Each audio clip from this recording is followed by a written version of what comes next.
கோவில்ல உள்ள பெண் சிலைகளா இருந்தாலும் சரி, சிற்பங்களா இருந்தாலும் சரி, அதுல மேலாடைகள் இல்லாம மார்பகங்களை காட்டியவாறு தான் அமைக்கப்பட்டிருக்கும். இது ஏன் அமைச்சாங்க?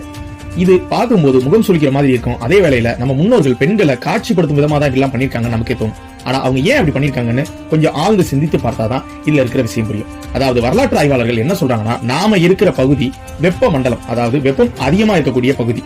அதனாலதான் இங்க இருக்கிற பெண்கள் அந்த காலத்துல மேலாடைகள் இல்லாம தான் இருந்திருக்காங்க. அத மையமா வச்சுதான் பெண்களை மேலாடைகள் இல்லாம காட்சிப்படுத்திருக்காங்க. பெண்களை காட்சிப்படுத்தும் விதமா தான் மேலாடைகள் இல்லாம சிற்பங்களா வடிச்சாங்கன்னு நினைக்கும் போது நாம இன்னொரு விஷயத்தையும் யோசிக்கணும். அது என்னன்னா, நாம வணங்கக்கூடிய பெண் தெய்வங்கள் கூட மேலாடைகள் இல்லாம தான் இருக்குது. அப்போ இதுல எந்தவித உள்நோக்கமும் இல்லாம தான் நம்ம முன்னோர்கள் செயல்பட்டிருக்காங்க. இன்னொரு விஷயம் சொல்லணும்னா, நம்ம ராஜராஜ சோழன் கட்டிய தஞ்சை பெரிய கோவில்ல அவருடைய ஓவியம் இருக்கு. அதுல அவர் மனைவியோட இருக்கிற மாதிரியான ஓவியம். அந்த ஓவியத்துல கூட ராஜராஜ சோழன் மனைவிகளுக்கு மேல பாத்தீங்கன்னா அந்த மேலாடைகள் இல்லாம தான் அந்த ஓவியமே இருக்கு.